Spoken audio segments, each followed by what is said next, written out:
Përshëndetje të nderuar teleshikues, ja ku takuam sërish në emisionin Tim Kryqëzim. Sot është dita e lindjes së dëshmorit ton kombëtar Indrit Cara, të cilën normalisht nuk mund ta linim në nhije. Ka njerëz që historia i zgjedh pa u kërkuar lejen. Në disa familje dashuria për atë dheun nuk mësohet vetëm nga librat, por trashëgohet brez pas brezi, në kujtime, në rrëfime dhe në vlerat që kalojnë nga një brez në tjetrin. Në një familje me tradita të thella patriotike, u rrit Indrit Cara, një djalë i cili mësoi që herët se Aldheu nuk është thjesht vendi ku lindim, por një përgjegjësi që e mbajmë në zemër.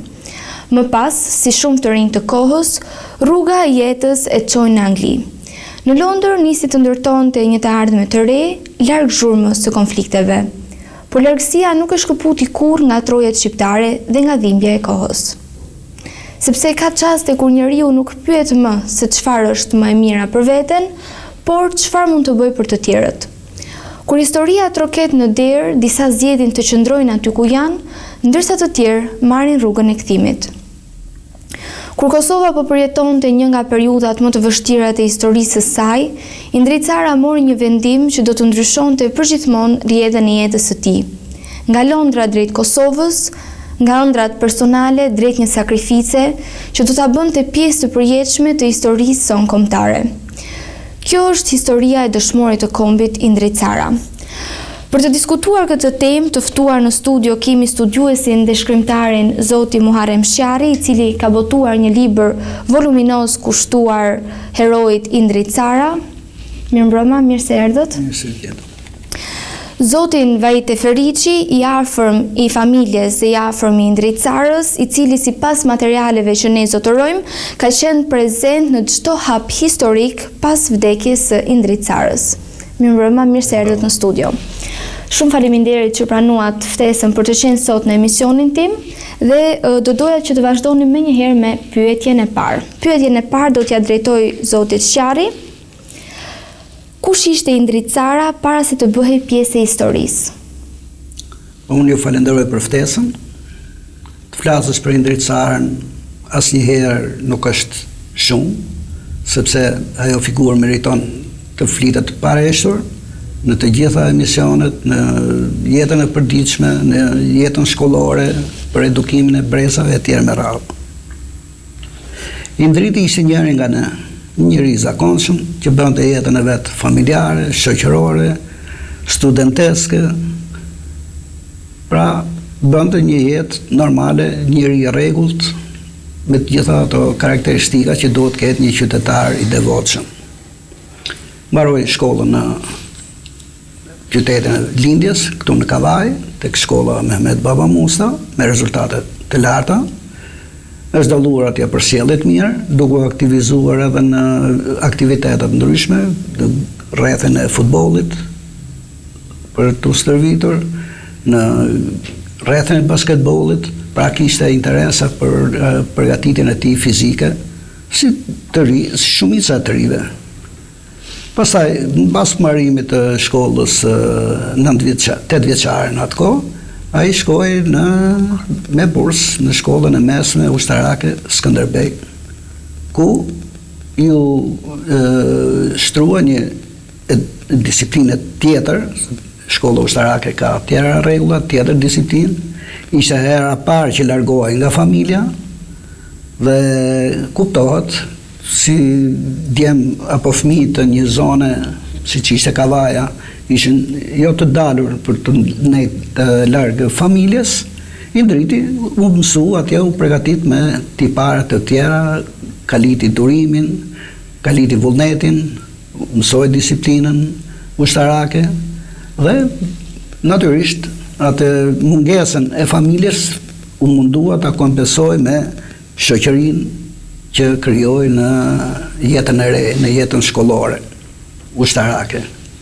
Atje krijoi shoqëri së pari me banor, me student të zonës Kavajës, jo nga Rogozhina, apo ka pas edhe Kavajës një vit apo 2 më të mëdhej se Indriti.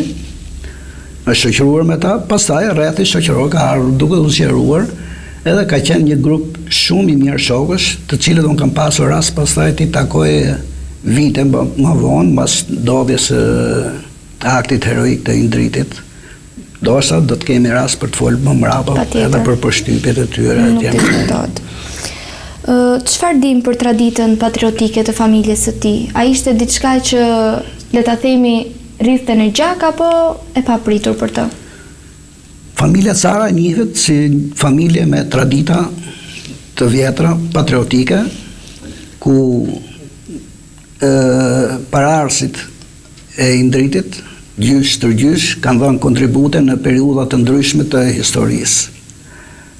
Pa shkuar shumë thellë, po të qëndrojmë tek periudha e shpalljes pavarësisë, është Mustafa Cara, i cili me patriotët tjerë kavajës, me Shamit Krajen, me e të tjerë që mos përmendim emra, bën të mundur ngritjen e flamurit në Kavaj me porosi të Ismail Qemalit, para se flamuri të ngrihej në Vlorë.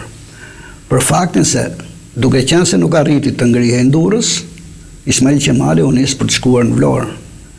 Gjatë rrugës ndaloi në Kavaj, takoi me patriotët Kavajës dhe nën prefektin e asaj kohe, dhe u la detyrë që të ngrihej flamuri, pasi serbët po hynin nëpërmjet luginës së Shkumbinit, dhe kur serbët hynin në qytet, të shihnin që Kavaja nuk ishte pjesë e Turqisë, që ishte në tërheqje e sipër, por e kishte zgjedhur rrugën e saj, pra me vetësinë, duke qenë shqiptare. Pra nuk mbante flamurin turk. Në këtë mes, Mustafa Cara, pra ishte një nga ato personat kryesor që dha kontributin e tij. Natyrisht, kjo ndikoi edhe tek Indriti, edhe më mbrapa, pasaj pasardhës të familjes janë përfshirë në lëvizjen për çlirimin e vendit, në luftën antifashiste, çlirimtare, dhe Indriti mori, si thua, nga familja pikërisht atë ndjenjën e dashurisë për të studiuar, për të njohur historinë. Mësuesit e shkollës tregonin se ky ka qenë aktiv kur është ngritur muzeu i shkollës Mehmet Baba Musa. E kuptoj. Edhe bënte edhe pyetje të ndryshme. Fjala vjen kur shifte hartën e Shqipërisë, Kosova, bënte pyetje. Po mirë, Kosova janë me shqiptar. Pse është veç? E kuptoj. Pra që ishin pyetje të vështira për atë periudhë, sepse sistemi, regjimi nuk e lejonte që të flitej hapur apo të tregojë historia siç ishte. Edhe gjitha këto ndikuan tek formimi i Indrit Carës. Kuptoj. Çfarë karakterizonte Indritin si djalë i ri? Pra çfarë piketonte ai që ishte pak ndryshe nga të tjerët? E cekëm pak edhe më përpara. Ai ishte një djalë duke i qetë në pamje, por në momente edhe impulsiv, njëri i hedhur, njëri i shkathët. Edhe këtë e demonstronte kur ishte nevoja për ta shfaqë. Përmendem që bënte pjesë në grupin e futbollit. Po, dhe në basketbollit. Ai, si thush, hante i natë në thonjza, pra ishte ambicioz, kërkonte që skuadra, grupi ku ky ishte të ishte të fitonte, të ishte mbi të tjerët, pra gjithmonë fitimtar, dhe e përmendin shumë nga shokët e shkollës që ai ka pas me cilët unë ka marrë kontakte, që i ka pas në klasën e tij apo dhe të lagjës. Po kështu ai nuk ngabe me kaq, futet në grupin e basketbollit. Edhe atje të njëjtë ambicie vazhdon. Të njëjtën linjë normal, edhe me të njëjtat karakteristika, kuptohet pjesëmarrjen në këto grupe edhe formonte si njeri jetën shoqërore, kolektivitetin dhe marrëdhëniet midis shokës, sepse duhet di si të komunikosh, si të bësh. Edhe Indriti kishte këto cilësi pozitive, me fjalë, që natyrisht i kultivoi nëpërmjet edhe edukatorëve të vet, mësuesve, drejtuesve të këtyre kurseve ku ai bënte pjesë. Patjetër. Pyetjen e radhës do doja që t'ja drejtoja Zotit Eferiçi. Deri tani Zoti historian na foli në lidhje me jetën që ai kishte në shoqëri, në shkollë. Do doja të dija pak se si ishte Indriti në familje.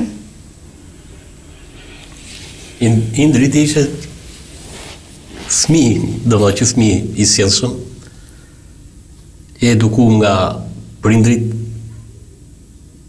Ky kishte dëshirë, siç tha dhe Moremi, për tu aktivizu në aktivitete sportive në shkollë, me futbollin, me basketbollin. Dhe në përgjithësi ishte edhe muzikore. Po, edhe muzikën. Që nuk e përmendëm. Po. Ishte njëri i qetë, i dashur, me shokët. Në familje ishte shumë i sjellshëm. E kuptoj. Kur përmendet emri i Indritit, cili është kujtimi i parë që ju vjen ndërmend? Kujtimi i parë është data 26 janar e 99, kur erdhi nga Londra, pa lajmëruar fare, domethënë. Siç djetu, erdhi gjoja se do shoqëronte 3 gazetarë në Maqedoni, edhe familjes nuk i tregoi këtë, tha, domethënë, nuk tha që do iki në luftë. E kuptoj. Edhe mu më kalon domethënë një mbres ose një pishman që e takova të nesër mëngjes, ishte nisme do të çonte bashkë me teatrin edhe Danetezës, më takoi edhe mu me përmallim shumë. Edhe tha, sa mirë që bu takun, do vish të më shoqërosh, thotë ti do ikim deri në Tiranë. E kuptoj. I thashëm, unë kisha punë atë ditë, nuk arrita të shkojë ato. Po. Edhe tha do takohemi shpejt. Kaq, po morën vesh pastaj. Ai kishte ikë në Kosovë. E kuptoj, vjeshmëria e ngjarjes pastaj që gjendet në histori. Çfarë njeriu ishte Indriti jashtë uniformës? Pra pak a shumë si sillej me njerëzisht, çfarë pasionesh kishte, ëndrat e tij? Po, kështu e tham, njëri i sjellshëm, familjar, i shërbente prindërve të dy, edhe vllajt tjetër, vllajt vogël. Si gjithë të tjerët, pastaj që mori rrugën 91-shin, që ikën me traget, ikën në Itali me anije. Ne edhi 2 vjet në Itali, e kthyn një herë, shkoj prap. Po në Itali? Në Itali, ne edhi 1 vit prap, edhe iku në Londër. Atje u sistemu, mori edhe vllajën.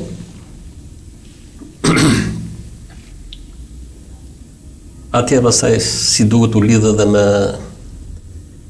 me shok kosovar, kështu që e kuptoj, po, që edhe diskutuan lidhje me... Po. Edhe lidhur me këtë, më kujtohet në 97-ën, kur shpërthyn deportimi tu në Shqipëri, më merr në telefon, thot, a ke morë i kallash edhe në mitroloz? Jo, ma i thashun që, po merrni më të se gjinoft të vëllezërit tonë kosovar, po vujnë shumë. Domethënë ka fund me mu. E kuptoj. Kështu, me telefon. E kishte domethënë të ndjenë e patriotizmi, duke që ishte. Do të kaloja sërish tek zoti Sqarri. Çfarë përfaqësonte në atë kohë shkolla ushtarake Skënderbej? Po, pasi mbaroi shkollën në qytetin e lindjes, Indriti, shkoi me bursë në shkollën Skënderbej, shkolla ushtarake. Ajo cilësohej dhe e tillë ka qenë fidanishte e kuadrove ushtarak, të cilët për Shqipërinë e rrethuar atë kohë, se ishin me tjetër politik në krahasim me vendet e tjera që na rrethonin, që quheshin armiqësore, dhe përgatitej një kuadër mjaft cilësor ushtarak. Pra nxjerrte oficera nga disiplina të ndryshme, këmbësoria, artilleria, aviacioni, zbulimi, e të tjera fushat specialiteteve ushtarake, për të bërë të mundur mbrojtjen e vendit, sepse thuhej që ne ishim në gojën e ujkut.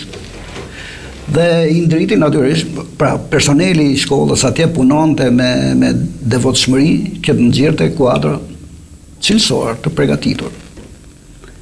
Bënë stërvitje të fortë, lëndë kryesorat e ka qenë edukimi fizik, po të mos merrje normat e edukimit fizik paralele, të araba e tjera që kishin këto ktheheshin mbrapsht. E kuptoj. Nuk vazhdoi shkollën. E Indriti punonte shumë, natyrisht i kishte pasion, se e përmendëm që ai merresh me sportin, e kishte dëshirë këtë, u aktivizua atje sa u rreshtu që ditën e parë e futën në grupin e futbollit, djali i gjatë i pashëm, e bën komandant skuadrës dhe shokun e tij, një shok nga Rogozhina, e futën në grupin e atletikës. Edhe pasaj këta ishin kontingjent në pjesë që mund të kalonin në ekipin e Partizanit, duke u stërvitur, duke u bërë shkolla ushtarake. E kështu, mbas stërvitjes si kishin programin ditor, Indriti bashkë me dy shokë të tjerë, me të shoku nga Rogozhina dhe një tjetër Sokol Margjoni nga Lezhë, stërviteshin në orët e vona të masditës, bënin stërvitje. Dhe natyrisht ishin kuadra të përgatitur derisa shkuan në vitin e fundit, që natyrisht Indriti nuk arriti ta përfundoi, pasi fillon problemet e ndryshimit të sistemit. Indriti kishte ato ndjenjën e pakënaqësisë apo të revoltës, i donte ca gjëra të ndrejshin, të rregulloheshin. Kishte edhe një palë rroba që i kishte te halla e vet.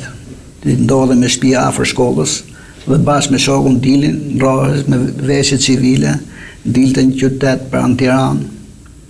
Atje ka takuar, ka qenë dhe parashqivi Simaku, këngëtarja jonë me emër, ka qenë atë kohë në Tiranë, edhe këto si fqit u takoheshin, përmalloheshin, dhe shokët e kishin kënaqësi që takohet dhe Indriti sikur kishin takuar dhe këta, edhe këndonin këngët e saj në grup sikor. Natyrisht krijonin një ambient të këndshëm, të gëzuar.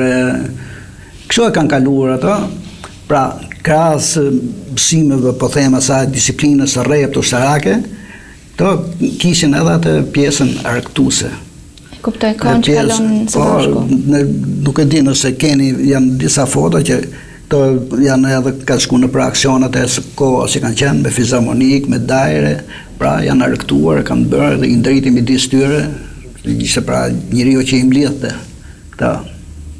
Edhe është një detaj nga jeta shkollore, ushtarake po flasin, që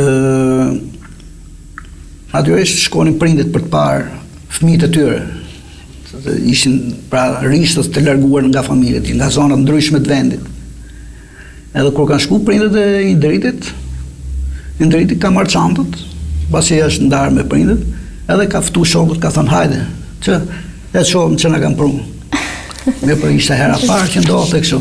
Secili merrte një shok apo dy që mund kishte, hapin çantat edhe ushqeshin sepse edhe ishin me racon ushtrie. Po, e kuptoj patjetër. Si do që ti ishte pra për të kalit, për të mësuar me rregullat e veta. Indriti e bëri ndryshe popullor që hajde me gjithë. Ne për kjo hyri si thu si edukat, edhe të tjerë pastaj filluan ta bëjnë që të shoqërizohen, ta zgjerojnë rrethin shoqëror, mos jenë në shoqëri të ngushtë, një apo dy veta kështu. Që flet shumë për atë formimin e Indritit si njëri pra i afrueshëm me shokët, i dashur shumë, edhe prandaj e donin edhe e respektonin. Por i pa mëshirshëm me padrejtësinë. Pra reagonte menjëherë nëse shifte një padrejtësi kështu. Si thon të plasën dorë pastaj nuk bante më. A ndikoi përgatitja ushtarake në mënyrën se si ai përballoi më vonë luftën? Natyrisht. Ai pavarësisht se nuk mori diplomë kur i thuhet si oficer, ai ishte oficer. Pra gjithë kjo përgatitje, gjithë ato njohuri që kishte dhe këto ai shprehuat dhe në një shkrim, në një artikull gazete, që është në vitin 97, siç përmendi edhe Vahidi që shpërthyen depo të shpërthyen këta, ai ka mbajtur qendrim dhe ka shkruar një artikull nga Londra, gazeta botohet në Zvicër, se kujtoj tani që mos ngatroj s'po them titullin, edhe ai aty tamam si një strateg ushtarak ka dhënë ato një platformë për formim të tij ushtarak, por edhe strategjinë se si duhet vepruar, si duhet bërë.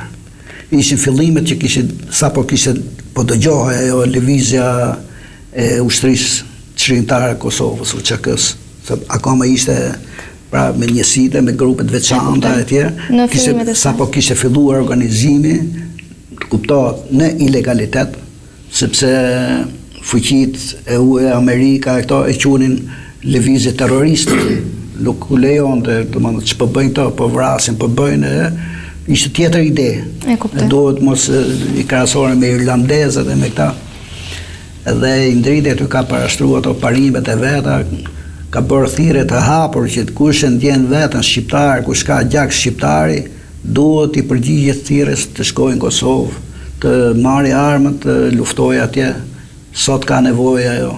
Ai ishte për një Shqipëri të bashkuar. Vendet rreth rrotull shqipfolse, ai e përmend aty që shkolla të djeçare që pse Kosova jashtë, ç'është kjo, janë shqiptarë e tjerë mëra, pse janë kufimin e ndronte këtë, por natyrisht në këtë moshë ishte më i pjekur, i shifte më mirë gjërat.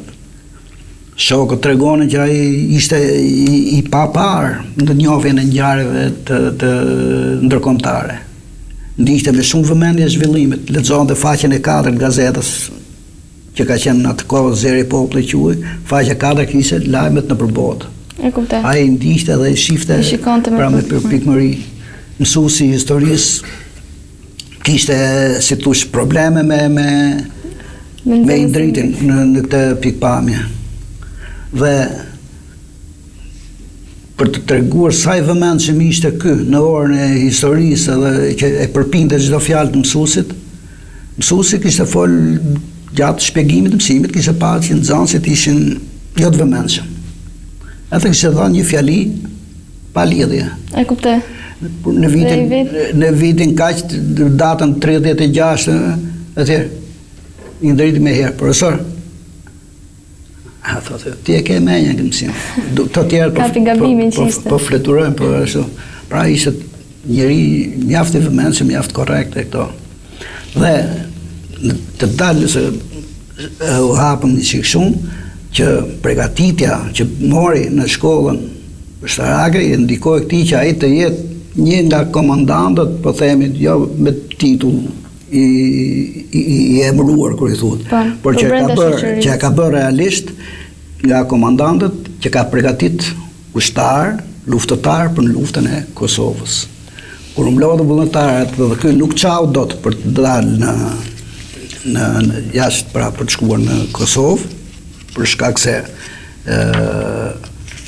serbët vetë bënin atë rujtjen e kufirit. E kuptoj. NATO-ja kërkonte që Shqipëria të mos ndihmonte me armë, po me municione. Ashtu siç bënte thirrje Indriti, siç përmendë edhe Vahidi që merrni armë, të bëni kështu. Ai përmendë që Shqipëria ka qenë e përgatitur për ta fut Kosovën në kufirin e vet, sepse e shifte nga ana ushtarake. Ai përmendë numrin e madh të tankeve që kishim ne në Shqipëri. Një batalion ka kaq, kjo kështu e berrall. Në kohë që Jugoslavia kishte një numër shumë më të ulët se ne. Në kohë që Greqia edhe më të ulët. Atëherë, tanku, thoshte Indriti, është një mjet ushtarak që për të avancuar përpara. Pra mbrapa shkon komsoria dhe pra është ofensiv, janë mbrojtje. E kuptoj. Pra Shqipëria, thoshte Indriti, e ka pas në plan bashkimin me Kosovën, prandaj duhet i përgjigjemi kësaj kohës, kësaj situate që është tani. Dhe bisedat që bënte her pas here me familjen, me këto përmende, shifit që po heq populli kosovar, motrat tona kosovare, nanat kosovare, e tjera me radhë. Të priti kosovare, në qoftë se vina ne, ka fol në telefon me familjen. Pra janë disa mesazhe që Indriti i kishte pasojë e formimit në shkollën ushtarake, kuptohet, por edhe të edukatës familjare, të përgatitjes së tij në jetë. Dhe duke u marrë me stërvitjen e vullnetarëve që të shkonin, sepse dilte vullnetar një person, po vinte nga bankat e shkollës. E kuptoj, pra që nuk kishte nga puna, s'kishte bërë rast ushtri, se kishin idenë, ishin nga Kosova, që kishin qenë në mërgim. Atëherë mbledheshin këtu në Shqipëri edhe bëheshin stërvitje. Një nga shokët që ka qenë me Indritin në stërvitin e këtyre, tregonte se Indriti në fillim nuk tregohej, nuk shfaqej. Unë vetë thosht se këy merresha me përgatitjen atletike, se kishte qenë me boksin amerikan, me kështu, kishte qenë atlet. Kishte pas bërë edhe ushtërinë, kuptohet, jugoslave, dhe ishte i përgatitur ushtarakisht. Dhe bënte këy stërvitin në këtë fushë të vullnetarëve. Pastaj Indriti me që i kishte qejf punës, sportit e këto, ishte hap këtij. Edhe unë jam i përgatitur, kishte thënë se kam bërë kështu, edhe Indriti u vu të stërvis vullnetarët aty. Edhe kur ka shkuar pastaj në Mërna në Kosovë, pranë shtabit përgjithshëm, edhe atje ushtarët të rinj, sepse vinin pra ushtarë që nuk kishin njohuri nga lufta, ose dinin të përdorin armën. Indriti i përgatiste nga ana ushtarake, pra përdorimin e armëve.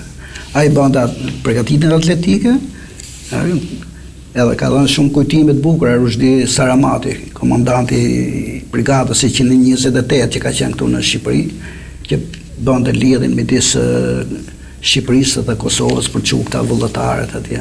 Patjetër, do të rikthehemi për pikërisht këtë pjesën e lidhjes që ka ndodhur, vetëm pasi pyetjen e radhës do doja t'ia drejtoja zotit Eferiçi. A flisti Indriti për jetën në shkollë ushtarake, qoftë kur qëndronit ato pak momente?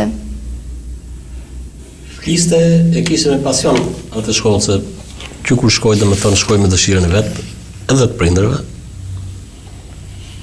Aktivizoha shumë, shkollë mësonte, se shkolla ushtarake ishte shkollë shumë e mirë atëherë, kështu për shkolla më e mirë, më të formimin. Me disiplinë kështu. Edhe ke Indriti ndikoi shumë kjo shkolla ushtarake. Domethënë gjithë dijet që mori aty, plus futi patriotizmin e familjes, edhe ishte shumë i gatshëm të përballë, le të themi, me gjithë sfidat që i solli jeta. A kishte ai një ndjenjë të veçantë për uniformën dhe për detyrën? Pak a shumë na e përmendi dhe zoti Sharri që tha se ai ishte goxha ambicioz, qoftë sporte, qoftë përgatitja e vullnetarëve. Po, edhe lidhur me këtë, edhe shokët që përmendi Muharremi, edhe shokët që tregojnë tash mbrapa, thoshin ishin shumë aktiv. Me shoqërinë ishte shumë i dashur gjithë me i falë, edhe sidomos me mësimet që merrte nga shkolla. Të gjithë e marrin me gojë, jo se ka vdek thonin, po ka qenë megjithënë njëri i veçantë. E kuptoj. Si ishte jeta e Indritit në Angli? E vështirë në fillimet e saj, normalisht? Patjetër, e vështirë në fillimet e sa u integru, pastaj mori edhe të vllajën, që punonin e jetonin atje, me fjalë ndihmonin edhe familjen. Atje u lidh edhe me një grup kosovarë që bonin këto rekrutimet. E kuptoj. Ishte një gruat se i diu, domethënë i çfaqi dëshirën me shku atje, na tregoi edhe ai ambasadori. Kam ngulte me të madhe, thonte, vinte më takonte, donte pasaport patjetër se do iki. Po unë tha, e neglizhova 1-2-3 herë, pastaj tha e pash, kur ja dhash pasaportën, tha, edhe mora vesh lajmin që vdiq, që u vra, thash me vetën time, tha, mas u bona unë shkak për vdekjen në ndihmushi syt me lot, bile ku ishim në një e kuptoj, në moment aktivitet su. Po kjo përvetor ka qenë i lindjes para 2 vjetësh. Para 2 vjetësh. Edhe ishte i ftuar Gimfagu. E foli me shumë kështu, domethënë, shumë i emocionum. I Shqipërisë. E kam njoft nga afër ta dhe më ka ardhur keq sa që më del gjumi natën dhe them mos u bëna unë shkak që i dhash pasaportën dhe se mund të ishte gjallë. Absolutisht, ajo është pjesë e Indritit, pastaj që kishte pasionin për të dhënë kontributin e tij në Kosovë. Pa mund të shtoj edhe një gjë këtu, me që e përmendëm faktin e ambasadorit, i ka deklaruar krahas të tjerë, sepse ai e ka parë që ky s'kishte kthim. Po kishte ndarë me një do të shkojë edhe lodhu kot. Pra për këtë punë kisha ardhur, nuk kthehesh mbrapshëm. Dhe i ka deklaruar 100 Londra, që ishën Angli ndërkohë, që rregullu, që sistemu, pavarësisht vështirësive të fillimit. Por kjo përgatit atje, bëri kurse për kompjuter, për këta, që thamë, ndjejnë e shkollës e studimit e kishte të vazhdueshme. Dhe jeta ju përmirësu, bashkë me të vllajën, u stabilizu, edhe bënde një jetë të kënaqshme, arrinte të ndihmoj edhe familjen pastaj, me të ardhur me kështu. Por erdhi çasti, momenti që ishte më e fortë thirrja për Kosovën dhe i thot 100 Londra nuk vlen sa një Kosovë. Pra që vendosur ishte që do të shkonte në Kosovë dhe ishte pra njëri që nuk pranonte padrejtësinë, çdo lloj padrejtësie, ka marrë pjesë në protestat atje që organizoheshin kur vranë te familja Jashari në Londër, në takimet që bëheshin për persona ndryshëm që vriteshin nga serbët, pra që kishin pas aktivitet po ilegal, dhe i ndriti revoltohej, pra e ndjente që diçka duhet bërë. I shifte si të mefshët, pse nuk lëvizin, nuk është koha thjesht vetëm për mbledhje. Është koha për ngritur pasardhësi. Te artikulli që përmendën përpara thotë që mjaft më thot me të politikën e paqes pacifiste së gjatë e zgjedhën me bisedime, me kështu, ande këtë, ky ishte për veprime ushtarake. E kuptoj. Ne përmendëm që ka kërku armë, janë edhe intervista që edhe me pamje filmike, por me kitare. Po. Pra, ishte njëri dode jetën, e njifte jetën, por a thot, ma gjenën e jashto në Kallash, atë kishe. E flamuri, Kallash, pra ishte njëri i kompletuar nga ana ushtarake, adhëtare, patriotike, dhe derisa arriti që të shkojë për të përballë, pra ballë për ballë me armikun serb. Okej. A kishte ndriti plane për të ardhmen, pra gjatë kohës që ai kanë qëndruar në Londër, çfarë po ndërtonte atje, çfarë mendonte që të bënte me jetën, pra, përpos pjesës së luftës së Po si gjithë tjerë dhe i punonte që t'integrohesh edhe i vllai krijoi familje, që ishte edhe më i vogël. E kuptoj. I vllai ishte më i vogël. Po pra, ishte edhe më i vogël, edhe krijoi familje, kështu që edhe i ndritin e prishin të tyre tjera. Si duket ka pas plan të tjetër që Po do t'ikte në Kosovë. Për Kosovë. E ka përkushtuar gjithë jetën, le themi, Kosovës. Me shaka, unë ta plotësoj, po që e thoshte ku ka qenë në Londër, personat që përmendi Vahidi, Plorat Sediut, që ishte organizatori i këtyre, pra përfaqësuesi i partisë po merre me UÇK në këta, i thotë, nga smore si të ri që ishen, se smartohet, se zbëhet, se kështu, kur të shkojnë në Kosovë, atje, dhe marrënuse kosovare. Gjithmonë kishte gjithë një kështu, Kosovë. Edhe kur ka përqell në fund pastaj, Plorat vllai ka thënë, tani Kosovën e lirë, unë do marr nuse kosovare. Dhe dokumentet i kishte pra që siç e përmendën nga ambasadori që ishte shtetas i Kosovës e tjera, i kemi pasuruar edhe ke libri që është për të faksimilet. E kuptoj. Në lidhje me familjen, i ndriti ju kishte thënë ndonjëherë që donte të ikte në Kosovë, apo ju e morët vesh vetëm pasi ai kishte ikur? E morën vesh tamam kur u vra. Kur era lajmi i vrasjes. Me datë 31 mars ndarke, rasti diu lajmëron të vllajën Dorin. Ai na merr në telefon dhe pastaj mas 3 ditëve ky Dilaver Goxha ishte zëvendës shef i shtabit përgjithshëm. Shkruajti në gazetën në Shekulli si u vra ushtar Kavaja. Aty pastaj morën vesh gjithë ku shkuam vetë. Shkova bashkë me teatrin me Luzimin në Prizren, doni me ditë ku është vra, si është vra dhe ku është varos. E kuptoj. Atje na priti ky Ramush Haradina, ishte komandanti i trupave mbrojtëse të Kosovës për zonën e Prizrenit, ju keni ardha se i thanë që du të marrim kufomën. Po i ndriti tha nuk meriton të tillë zhvarrim. Duhet bëjmë një ceremoni madhështore sepse i tillë ishte.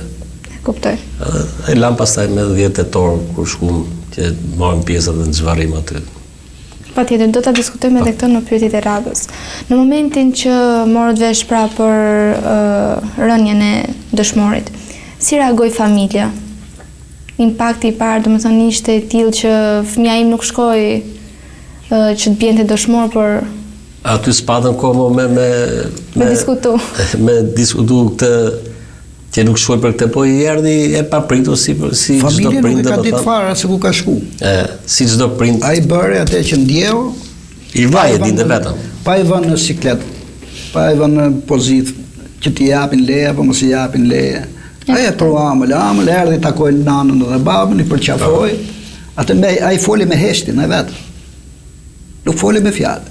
Patjetër. Foli me vështrime. Shifte tamën, e përqafonte. Pide kafe, sa kafe të mirë ke bë, kafen që bën ti se bën njeri, e bë kështu me ledhe, me fjalë tamre, pak orë ka nejtë, ka ardhur të bona të darkë se ka ikë mëngjes herë. Se të bashkohej me shokët atje. Se rrezik edhe nuk vinte fare. E kuptoj. Por fal që ndërhyra kështu, po. Kur kanë qenë duke ardhur me avion, ka qenë edhe ish presidenti Alfred Moisiu. Jo, Alfred Moisiu. Në atë kohë jo president. Edhe ka pa këto të ri me uniform, shokët i ndritit, 3 kosovarë që shoqërën, i ndritit me pardesy, të bardhë, edhe sa ka ngacmuar, po ti ndasën po shkonë, ku po shko kështu?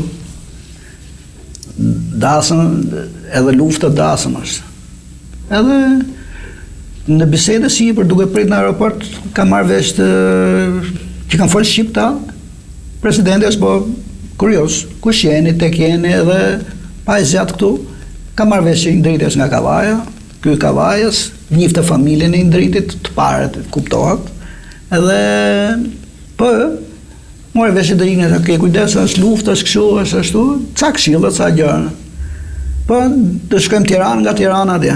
Kja thane, shko tako familjen i herë. Qështë shko është i pa taku familjen. Pra të mamë në rolin e prindit, edhe shokët i kanë thënë, po. Shko tako familjen. Personi që i priti atje, që ishte ndërlijës i UÇK-s me Londër, kishin zyrë në Tiranë, shoqëra thot, po i jep leje, këto tjerët i strehon bazën që kishte planifiku, edhe i ndriti vjen për pak kohë me fjalë. Vjen takon me këto, ikën mëngjes, lanë orarin takimit e hoteli ku ishin edhe pa punën e vet. Pra, aq që puna i ndritit. Familja se ka ditë. E kuptoj. Edhe kur është dëgjuar lajmi në që është dhënë media, u tha që bëhet luftë e ashpër dhe këtej, është vrarë dhe një ushtar Kavaja. E kemi dëgjuar atë lajm.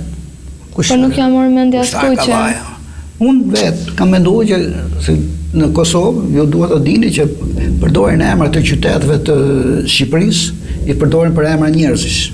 E kuptoj. Ka Elbasan, ka emra Vlora, ka e tjerë. Dhe mendova se ishte një emër personi. Kavaja, që nga Kosova, Kavaja.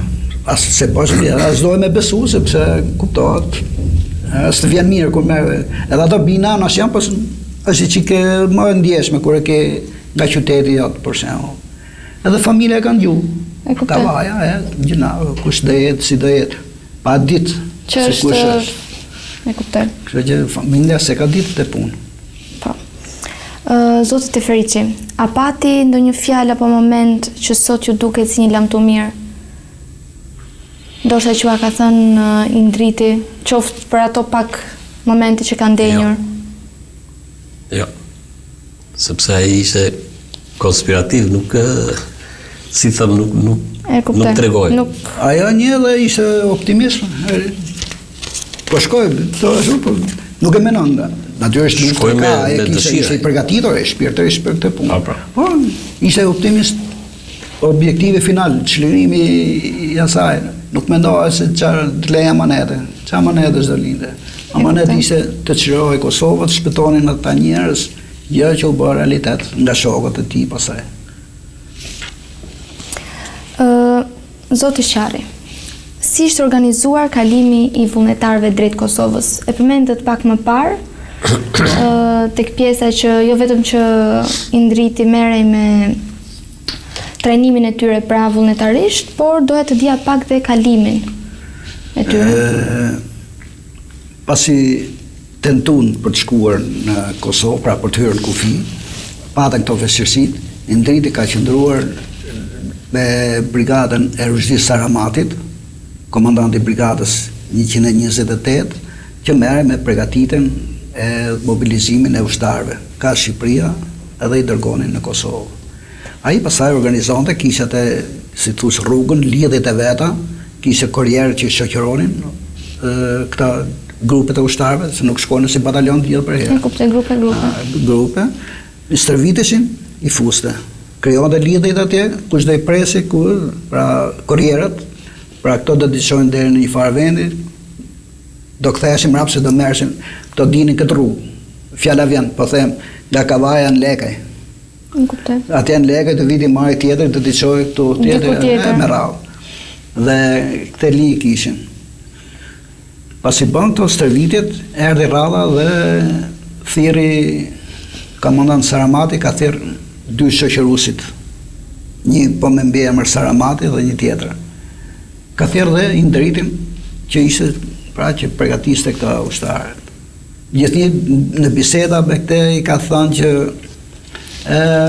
je lodhë, je bë, ja komandant s'lodhëm, unë i ka thënë i ndritin, po nuk duhet je, s'ka marrë për këtu, du të luftoj, ajtë se do vi dita, do ashtu.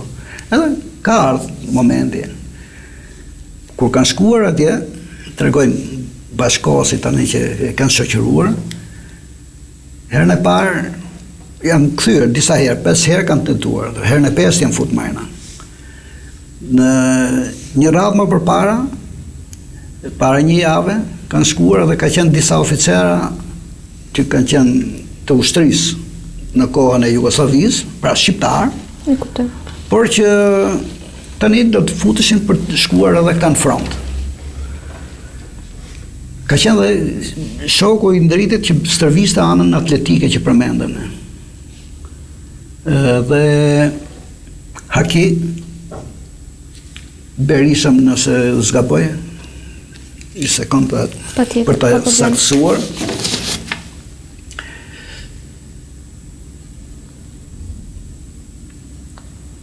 Nese.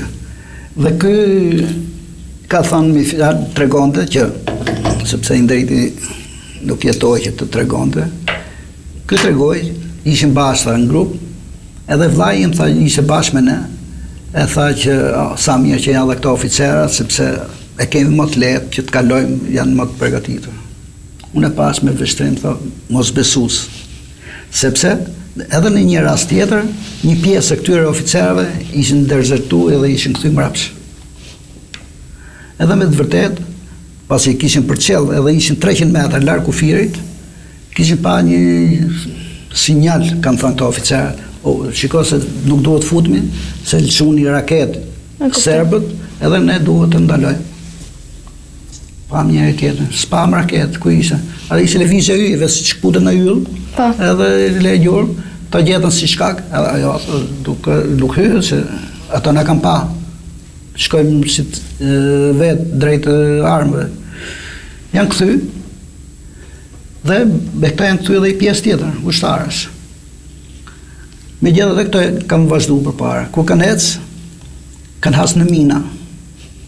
Aparatin për të kontrollu minat e kishin pas marrë këta me vete. Gërshërë s'kishin për të prej fijet, ka dhe ajo teknikat e veta, janë detyruar dhe janë kthy këta. Janë përgatitur, pastaj mas një jave, kanë shku prapë, dhe këta kanë qarë për para, pavarësisht nga të shënë, kishin ta mendjen, dhe përsëri kanë nëra në prit. Kur kanë nërë në prit, i ndriti u ka thënë shokëve që të futen në ujë, në lumë. Ka qenë ftohtë. nuk është kjo kohë që ke qef të shnuj. Ishte periudhë tjetër ndoshta. Dimër, ka qenë mars dhe borë, shi, ftofët, erë, edhe Indriti ka dhënë urdhën futen aty, edhe kanë ecë në për ujë. Aty ka ardhur pastaj një auto blind që hudhe dritat për t'i pa ku janë. Po. Edhe Indriti u kishte thënë më mbrapa që shiko, ato s'na panë, s'na dalluan sepse dritat që binin mbi ujë krijon një farë pasqyrë dhe reflektonin, nuk shihnin gjata, ata verbonte sytë veta. Pra nga autoblinda ato nuk shihnin gjë njerëzit, sepse i kthehej refleksi. Edhe kështu këto arritën, kanë ecë goxha në ujë, kanë arritë që të shpëtojnë. Kanë dalë pasaj, kanë dalë në një prit tjetër, ka qenë një tip bunkeri me mitroloz. Dhe ky hakiu, nga huqa e vogël në fshat i Kosovës, tregon se Indriti edhe Fatoni, Faton Mërtezi, një shoku që kisha ardhur nga Londra, e morën përsipër për ta azgjësuar atë. Indriti, mas janë afru disa metra, i ka thënë Fatonit, ti me mbulo me zjarë, unë do të afrohem akoma, se me armë nuk e qëllohet, vetëm me bomba dore. Ashtë afru Indriti, i ka hedhë bomba, ashtë azgjësua jo pikë, që sa e bata kërtin aty, dhe aty kam beti plagosur Fatoni, shoku i vetë. Nga i moment, Indriti ka marrë në karakter, thush, edhe është djalë ka qenë i zhvilluar me trup, me kështu, me si ke po falë pregatitës Indritit, natyrisht edhe ndjenjes për të shpëtu shokun, për mos më e lanë aty, e ka marrë, ka tërheq, ka ardhur një helikopter që kontrollonte zonën, janë fshehur në disa guva, në sa shpella aty, që ai nuk i ka pa, edhe ka kaluar 3 ditë në këto situata. Dhe pasaj janë marrë nga fshati Kobaj, është e Izeti që ka në takim me ne, Izet Osmanaj, e tregonte që i kanë marrë, i kanë mjekuar, i kanë pa, i kanë dhënë pak ushqim e tjerë me radhë, sa të rehabilitohen, dhe kanë vazhdu pasaj linja, se i kanë kërku këta, kanë marrë vesh që po vinë edhe si kanë gjetë, lufta e gjitha këto, dhe i kanë quar në Landovic, ka qenë një shok tjetër pasaj nga Kosova, Faik Berisha, që i ka marrë edhe në makinë pasaj për të quar tek shtabi i përgjithshëm i ushtrisë. UÇK-s. Ka qenë në mënyrë përmbledhës si kanë shkuar, çfarë kanë bërë, me fjalë ka qenë një kalvar mundimesh i pafund që të futeshe në atë periudhë në Kosovë. Natyrisht mund të fusi armë, mund të fusi kështu, pra një individ, por këta ishin grup. Edhe kanë rënë syje kufiri ishte bë gardë. Ishte momentet që në ato ishin bisedimet, rambujese, gjitha këto që ishte tensionuar situata. Kishte filluar pak a shumë edhe braktisja e Kosovës nga njerëzit që të largoheshin, vinin drejt Shqipërisë. Për shkak të luftës, po. Po, për shkak të luftës. Do dohet t'i drejtoj një pyetje zotit Eferiqi. A e dini ju se si shkoi udhëtimi i tij? Pra, kush e priti Indritin në Kosovë, apo një kontakt që ju mund keni pasur pas mbërritjes së tij, ose gjatë rrugës? Jo, nuk e dini, po mbrapa, domethënë masi na njoftuar, shkuam në plazh turisti, ishte një Rabiz Ladrovci. Ai i rekrutonte, që i merrte, edhe i çonte pastaj në Tiranë, nga Tirana i nisin. Ai na shpjegoi gjithë ngjarjen. Erdhi këtu, tha, se Lena tha do i në Tiranë, erdhi këtu, tha, e morën pastaj thoi bashkë me grupin tjetër që ishin i çuam në aty pastaj historia që tregoi Rema shkunë që tentun të kalonin kufinin dhe se kalunë tentun prape. Edhe i kanë burgos. Edhe i kanë majt një natë. I kanë daluar, marrë armën, i kanë ashtu, ku të shkonin me armë. Po, kanë ndërhyrë ambasadori i... Edhe i komandanti korpusit ai Futis Ilame. Po. Ti ka lëshu. E kuptoj.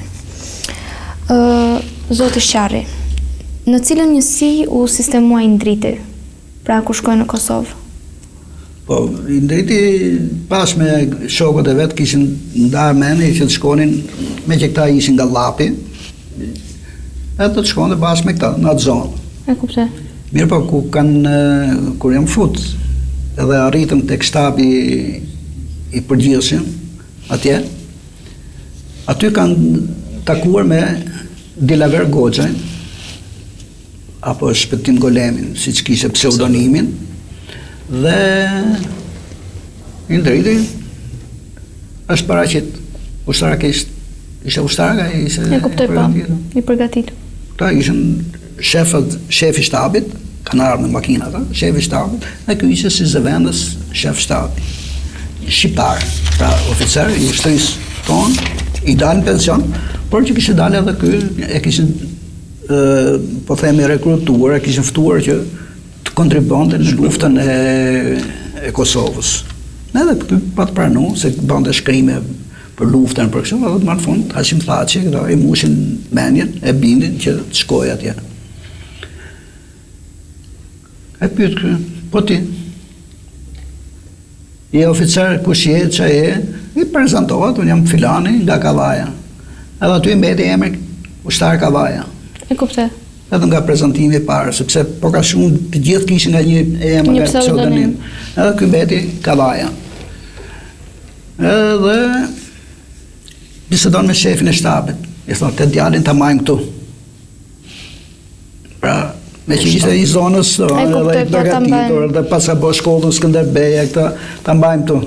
Ata e dion, ka thënë, se me shaka, duke imitu filmin Mato Grudës. Dhe është i patut në një film shqiptar. Kur është bërë rreshtimi për t'i ndarë, edhe këto të largoheshin, komandanti janë rreshtu dhe ka thënë, ushtar Kavaja, dil nga rreshti, shko pranë komandantit shpëtimit. Pra ky zëvendës shefi. Edhe aty ka qëndruar mi fjalë, pranë shtabit përgjithshëm. Ishte toga e zbulimit për të mbrojtur shtabin, pra veprimet që do bënin oficerët madhor, këta duhet i shoqëronin, hapin rrugën ku do kalonin, se ishte zonë lufte. Dhe kjo ishte detyra e tyre për të bërë zbulime dhe sulme të ndryshme. Edhe aty i ndriti filloi të përgatisë ushtarët e ri. Të paktën për të mend ky zëvendës shefi i shtabit, thotë që të paktën 80 ushtarë ishin në komandën e tij që u përgatishin nga i ndriti.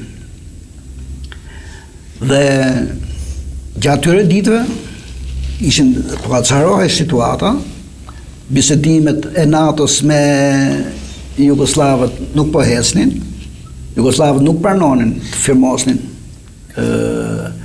konventet, dokumentat midis dy palëve që ishin në ullë në tavolinë. Pjesë e delegacioni kosovar pranoi, firmosi. Serbët nuk pranonin që të kalonte ushtria e NATO-s nëpër Serbi. Atëherë kuptohet u acaruan marrëdhëniet edhe të fillonte bombardimi që nuk e deklaroi njëri këtë punë. Po. Por në 24 mars avionet e NATO-s kanë sulmuar mbi pikat strategjike ushtarake të Serbisë. Ka qenë koha që i ndriti ka qenë atje. Në Kosovë. Dhe ishte populli u shkull nga shtëpiat. Pas pra ishte situatë e nder, nuk tregohet me fjalë, nuk e imagjinon se si ka qenë situata atje. 150.000 njerëz ishin grumbulluar, edhe si thosh kishin gjetë streja, po themi po shkojmë ke UÇK-ja, aty ku janë. Po të sulmonte me topa me kështu serbi, të gjithë njerëzit me UÇK, me gjithë i bote tym. Po ishte momenti që këta duhet çanin kufirin tani tiknin, pra kufirin rrethues, se ishte patkoje siç është një aksion që se e kanë emërtuar këta. Dhe duhet çarkë për të dalë serbëve mas shpine, për të hapë një front tjetër.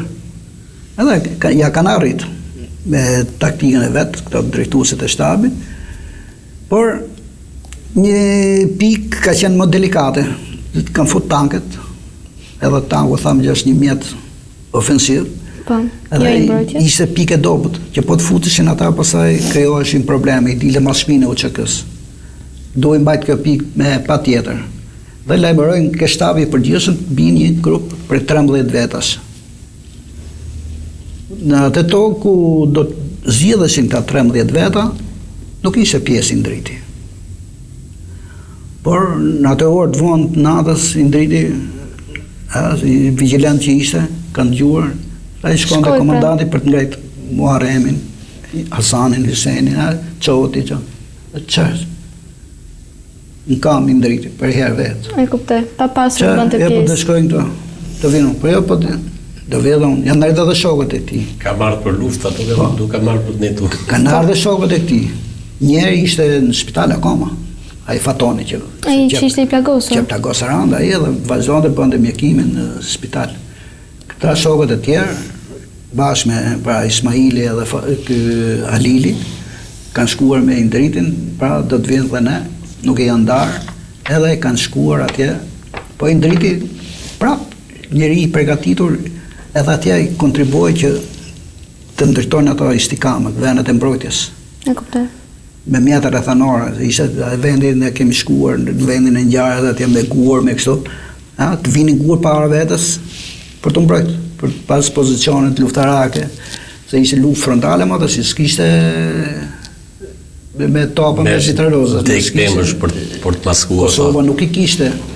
Edhe ky me ato mjetet pra siç kishte mësuar artin ushtarak, i vurin zbatim atje, i mësonte i shifte kur vinin predhat, i thotë shifte trajektorën ku mund binte, ta e tërhiqte shokun se edhe qëllonte që aty ku kishte tërheq binte predha. E kuptoj. Pra ishte inteligjent, dinte ti llogariste këto gjëra sepse ishte edhe vetë për atë fushë kishte studiuar në fakt.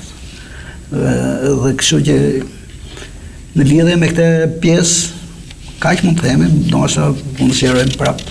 E kuptoj. Zoti Teferiqi, a kishte ndryshuar zëri i tij apo mënyra se si ai ju fliste ju gjatë kohës që ju keni kontaktuar gjatë kësaj periudhe që ai ka qenë në luftë? Me të drejtën, ne s'kemi kontaktu vetëm me tezë vet pa të kontaktu. E kuptoj. S'pati komuniku fare. E kuptoj. Për sa kohë ka qëndruar në luftë? Po rreth një muaj. Që për në moment që fut atje me i fel, ndoshta 3 javë.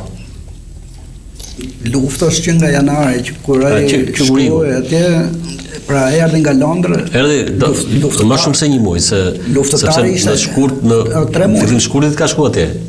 Kam është 3 muaj janari, pra shkurti marsit që derisa ndodhi kjo. Pra 2 muaj. 2 muaj sa pas që fundi janarit. A dini diçka për momentet e fundit të tij? Ndoshta kush mund të ketë qenë me të rënd të tjerë në atë ditë? Po, ka qenë një betejë e ashpër me bombardime edhe nga ajri. Ajo që thotë Muharemi, ato ishin të pa përgatitur këto ushtarët e UÇK-s, pjesa dërmuese, edhe nuk dinin. Kur binte predha, na thonin vetë ata ku shkuan vend ku. E kuptoj. Binte predha ata dhe ky i merrte thotë çoni tash ka kanonin ato se e dinte kishte boll llogarin që predha tjetër do binte këtu ku ishin të. Moment që kishte ngjet një ushtar, ky e mori ushtarin qante, ai na e tregoi. U vra për meta. E ka marrë për krau shpejt të kanon ato moment të ra predha aty dhe i puti kamën edhe në bark domethënë. E kuptoj. Mund të shtojë diçka këtu? Patjetër. Me që është fjala për këtë çastin e fundit, janë tërhequr prej çast, pra ushtria serbe ka rënë qetësi, edhe këta kanë thënë hajt po tërhiqemi, bëjmë far pushimi. Janë futur një pyll vogël, edhe Indriti u ka thënë, shiko, serbët janë qetësi, e kanë flet menja që nuk do të ketë sulme gjë. Ne shkojmë t'i kapim befasi. E kuptoj. Edhe kanë dalë, po edhe serbi kishte pas po këtë menja. Edhe kanë filluar të mësime këta, pa i zënë mirë pozicionet. Indriti normal gjithmonë aktiv me shokët aty, krahas që bën dhe punën e vet. Ai edhe u ndihmonte edhe të tjerëve. Dhe masi është plagos, një nga bashkëluftëtarët e afërt aty, që ka qenë më pranë, tregon që Indriti i plagosur i ka bërë shokë, para shokë, t'i bim serbit. Dhe këte intervista e ka dhënë për Mylajm Zekën, gazetarin kosovar, ka bërë edhe filma i për këtë punë, edhe e jep dëshmi gojore. E provokon një Mylajmi, gazetari, edhe i plagosur, ai ka fol, po përsëri ka drejtuar. Edhe i plagosur ka fol, edhe ka thënë shokëve.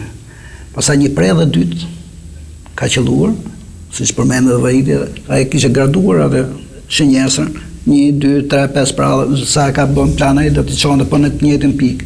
I ka rënë edhe është dëmtuar në fakt shumë. Bisha serbe ishte pa mëshirshme. Dhe aty pastaj shokët janë demoralizuar fare. Luftëtarët e tjerë. Siç u rrit Kurajo, kur këta shkuan vullnetar, e morën zemër se ja, nuk jemi vetëm ne, po na erdhën shokët në ndihmë se nuk kishin pjesë e asaj brigade që luftonte. Të erdhën nga shtabi. Morën Kurajo, morën zemër, pa aktivizimin e Indritit, djalë i shkatët, i bukur, aktiv. Dhe kur i ndodhi këtij kjo fatkeqësi, duke ditë që ishte edhe nga Shqipëria këta, i pesmatoi fare, i demoralizoi. Njerëzve janë vrarë vllai aty, e tek e fundit ka vazhduar luftën. E kuptoj. Kosova është ka lit me vështirësi e me masakrat me këto, si thush janë mësuar, kanë pas pjesë tjetës. Por rënia e Indritit i la gjurmë shumë të thella, edhe u ka dash kohë këtyre drejtuesve sa të japin kuraja, të mobilizojnë, e kanë marrë me vik, pastaj për t'i dhënë ndihmën e parë, po kishte ndru jetë që në vend. Zoti Sharri, çfarë ndodhi me trupin e Indritit pas rënies së tij? Pasi era Indriti, janë kujtuar që kanë pas një vik diku, pra po quhen të shtrat portativ. E kuptoj po. Edhe për raste emergjencës, për plagosje, për këta, edhe kanë marrë atë, kanë caktuar njerëz për t'i çuar në një pikë si punë spitali. Në familje. Në familje, pra, atje ishte spitali, për t'i dhënë ndihmën e parë, kështu, por nuk ishte mundur, pra, i kishte humbur ato elementet jetësor, dhe mjeku i ushtarak, pra, që ndihmonte në këtë situata, kanë bërë ato lidhjet e gjymtyrëve, me frakturave, për t'i lidh pjesët, ke këmbët, ke këto, për t'i dhënë atë formën e kështu. I kanë bërë pastrimin e trupit, nderimet anafetare, ushtarake, dhe e kanë varrosur ashtu në ilegalitet. Jo në brenda në varrezat e fshatit, sepse i druheshin edhe kësa, se këto ishin varre të ri, pra do dukeshin. Po të hynin serbët, do t'i përdunonin edhe varrin. E kuptoj. Sepse nuk ishte hera parë që kishin serbët. Dhe ata i kanë vënë jashtë. Në pikë orientimi, për shembull afër kësaj pemë, apo duke ditë këto njerëzit që ishin dëshmitarë aty. Pastaj kur kanë shkuar më mrapa, që u bë zvarrimi, Vahidi ka qenë në pjesën e kësaj, që është bërë zvarrimi, kanë marrë njerëzit që kanë ditë vendit, fshati Ngucat, po kanë marrë njerëzit që përsëri bën ato nderimet e rastit. Natyrisht Kosova s'ka dashur ta japi. Po si u morën Indriti ra këtu, në këtë kuptim, për ta nderuar, për respektin që kishin, për aktin që bëri. Ata e vlerësojnë shumë të gjë. Llogarit drejtuesit e brigadës që drejtonte luftimet atje, djalët që i lindi pa kohë pas betejës, i vu emrin Indrit. E kuptoj po. Në nderim të Indritit. Një shok tjetër ai që përzgjodhi këta 13 vetat, që ishte djalë i ri dhe ai u martu, lindi fëmijën e parë, i vu emrin Indrit. Edhe komandanti vet. Po emri Indrit është bëj i përhapur gjithandej. Unë ka pas rast kam taku dhe me komandantin që kam pas direkt komandantin e këtyre të trupëve të zbuluse, Ajvaz Berisha, është profesor në Universitetin e Prishtinës, drejtues karate e kështu, i ardhur dhe ky vullnetar nga Gjermania, po natyrisht ishte vendas, ishte i Kosovës, edhe ky serviste këto për karate, po të veshëri djem vajzat kosovare janë të përgatitur kështu për karaten. Pse? Për të përballë me serbë. Për të pasur, e kuptoj në rastin. Armën se përdorte, se s'kishte ku ta gjende, ku ta bënte, po të paktën në anën fizike u përgatitsin. Edhe ky Ajvaz e ka parë që një herë 2-3 orë vinte për stërvisën ta. Po vi fare, e la aktivitetin e vet në Gjermani, ku që kishte, edhe u vendos në Kosovë, edhe u bë pjesë e shtabit, pra aty komandanti këtyre njësisë zbuluese. Tregon fjalë, jo se duhem thënë në rast të vdekjes apo kështu, po flasin pra fjalë zemre që i ndriti ishte njeri mjaft i përgatitur edhe që u kalon mjaft mbresa. Mbase ata shqiptarë janë edhe në Kosovë, mbase s'jam mësuar me ato tipare, me ato veprime njerëzore që shfaqte i ndriti atje. Dhe vlerësuan si diçka të veçantë për Kosovën. Dhe të shtoj diçka në momentin e zvarimit se isha vetëm. Po patjetër ishte pyetja e radhës për ju. Edhe na thanë që në momentin kur u vra, ju put kama dhe i kemi vendos 2 shkopi. Ja kishin fashu me bomë mobilizimin, se ishi vdekur, po na thanë përpara ishim në drek bile. Kur shkum për bot zvarrimin, ashtu ishte në fakt. Pra që ta shohësh, kur të shihni mos u zgënjenin, ja kanë treguar përpara. Shumë tragjike, domethënë, ishim mbledh me uniformën e UÇK-s që kishte, me batanie, pastaj me plasmas. Edhe pam, domethënë kur e hapet doli kama me atë fashimin. E kuptoj. Në të tyre pastaj kishte filluar të prishë se as 6 muaj s'kishte. Po normal që ishte vënë kapelen këtu, vetëm i vllai Dori e njofti direkt nga dhomët, direkt. Gjatë kohës që u krye dhe zhvarrosja e tij, si u organizua? Pra, besoj ishte një ceremoni e madhe. Po. Ky Ramush Haradinaj, si thash fillim, ishte komandanti i trupave mbrojtëse zonës Prizrenit. Organizoi një 7-8 veta ushtarë, ishin me uniforma ata. Të bon zhvarrimin, pastaj morën fut me Argegori që në Spitali Prizren, në morgun e Spitalit Prizren. Prej aty, në Kukës, në natë në Kukës, ishin një 4 ushtarë të UÇK-s, unë Dori dhe ishte ky Kadri Veseli, na shoqëroi. Ne natë aty, pastaj nesër në orën 10 erdhi helikopteri në Kukës. Me helikopter e son te stadiumi Kavajës. Kuptoj. Këtu Kavaj pastaj ishte një pritje madhështore. Momenti si ishte? Kujtoni diçka nga homazhet këtu në Kavaj? Kur ai mbërriti pra. Kur mbërritëm me helikopter, ngelëm befasum, stadiumi ishte mbush plot, domethënë me njerëz. Se kishim marrë vesh, ishin sensibilizuar gjithë qyteti, edhe zona. E morë dhe dërguan familje. Domethënë vargu i njerëzve s'kishte fund. Pas një gjysore aty, domethënë që u bën ato formalitetet në shtëpi. E morën prapë çum për homazhet në kineman e Kavajës, edhe aty shumë njerëz. Ishte për të respektuar. Mas saj, çum ke varrezët me ato ushtarët që siç e kanë këto zakonin me breshri. Armësh u varrosat. Po. Rruga nga stadiumi deri te kinemaja që u bën ceremonia, zonë shkolle, qyteti, gjithë marë ka qenë buz rrugën. Kush ishte pa mundur, ka dalë ke balkonet. Të moshuar. Pa dhe ke 5 neon që u bë përshëndetje nga... Dyqan të hapur s'ka pas. Jo, gjithë. Ishte një pritje, respekti që bëri qyteti me fjalë, natyrisht e meritone, por ishin shumë faktor që populli Kavajës e ka atë që shpreh si tu solidaritetin në këto raste hidhërimi, por kjo që me përmasa të jashtëzakonshme. E kuptoj. E pa përsëritshme. S'ka qenë bërë ndonjëherë, edhe s'ka për të bërë kur i thuhet. Në momentin që ne jemi duke diskutuar tani dhe për figurën e Indritit, çfarë simbolizoi kthimi i tij në qytetin e Kavajës? Pra për qytetin, si u duk kjo risjellje? Unë kam cilësuar këtë si shqiponjë.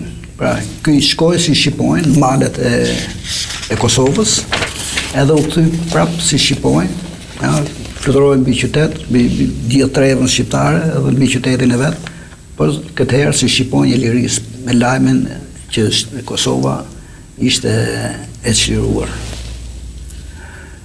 Natyrisht është ndejër i madh i qytetit që ka një hero të tillë si Indriti. Ai është vlerësuar me titull të lartë nga organet shtetërore, është vlerësuar nga shoqata të ndryshme advetare patriotike në Kosovë edhe në Shqipëri. Janë thurur poezi, janë thurur këngë, janë shkruar libra pra për Indritin, tregime të ndryshme. Njërin prej tyre e keni shkruar dhe ju që e kam këtu pranë vetes. Edhe ky është njëri ndër ata që Indriti të mbetet i pavdekshëm. Sepse kohët kalojnë, koha bën vetën, por herojt duhen kujtuar, duhen si thush rikujtuar veprat e tyre që për të marrë mesazhin, për të qenë vigjilent dhe për të parë ku kemi qenë, ku jemi edhe çfarë rrugë do të bëjmë. Edhe shembulli i Indritit është një shembull kuptim plot për këtë gjë. Do më flisni pak për librin tuaj? Sa kohë ju ka dashur që ta shkruani atë? Marrin informacioneve, a ka qenë e vështirë? Libri, siç e vini re ju, është voluminoz. Është shkruar edhe më përpara, përmendëm. Kanë shkruar kështu, por me të ndjerin babain e Lulzimin, pra babain e Indritit, patëm biseduar edhe kërkonte një libër më të plot, më gjithë përfshirës për Indritin. Dhe më volën pozit për këtë lloj kërkese që kishte. Duke unë mundovan që t'i shmangëm, por nuk kishte ç'bëja. Unë vetë kam pas një fatkeqësi, më ka rënë një djalë aksident në punë në Itali. Dhe e dia çdo thotë t'ja refuzoja këtë gjë. Duke sikur po ja rivras djalë. Dhe megjithëse kishte punë tjera, megjithëse kishte probleme familjare, vajidi, shëndetësore kryesore, vajidi kishte pas kalu një infarkt edhe prisë të bëjë ndërhyrje, mora përsi për këtë dhe mu desh të zbiroj të nxjerr, si thush, të dhënat më të hollësishme për të pasqyruar jetën, veprën e Indritit. Duke filluar nga fëmijëria, siç përmendëm pak më përpara para disa momente, duke vazhduar në jetën shkollore, në shkollën e Skënderbej, shkolla e bashkuar më mrapa, në Itali ku vajte si refugjat, në Angli, në Londër, dhe në pasaj në Kosovë po e quaj, pra edhe para pregatitje për të futur atje në kufi e tjerë me radhë, mu ka dash që të shfrytëzoj materialet shumëta.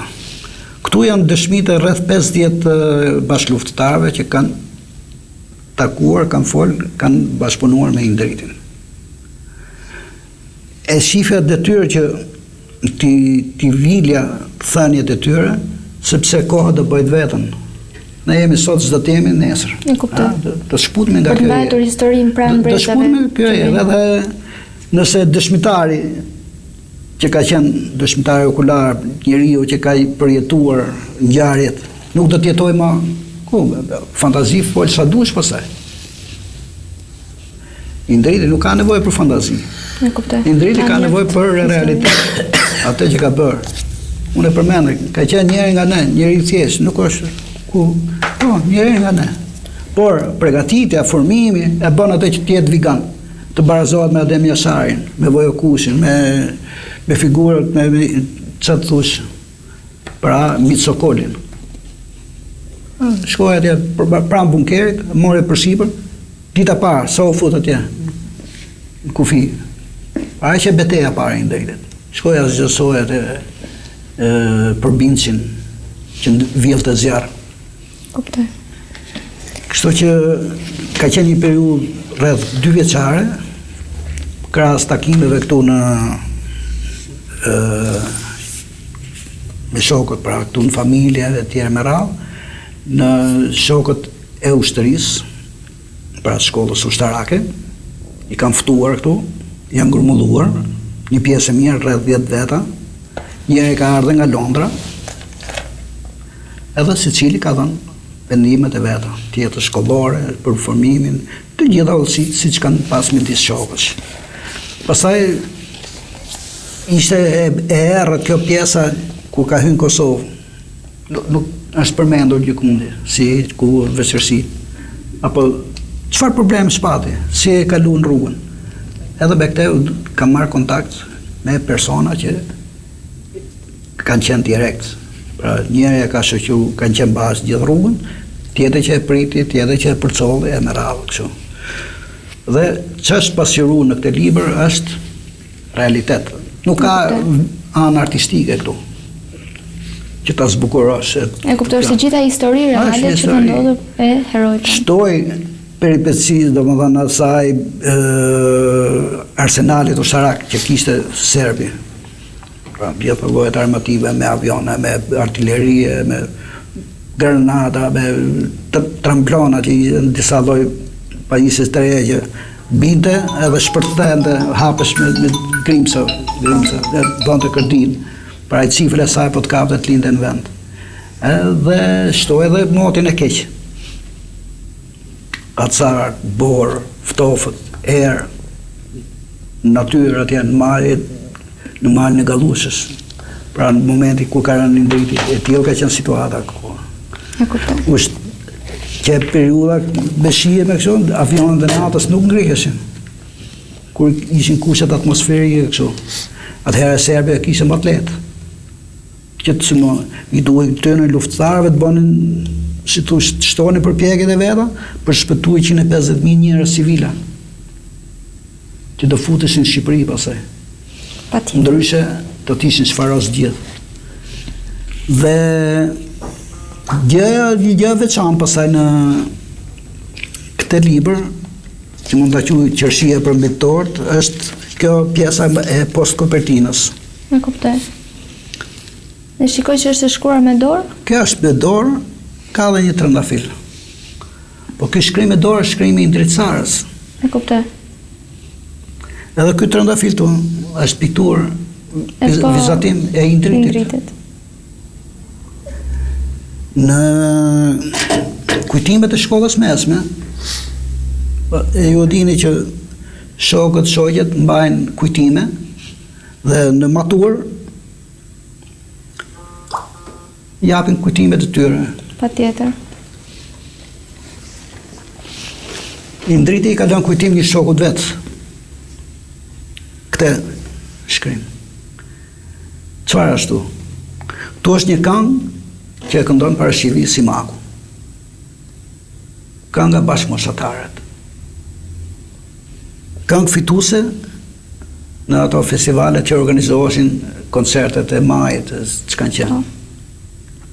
Edhe ta si shok, gjithë, mësonin këngët e natyrisht parashivia ishte në podin më të lartë, ishte numër 1 në atë kohë, si këngëtare.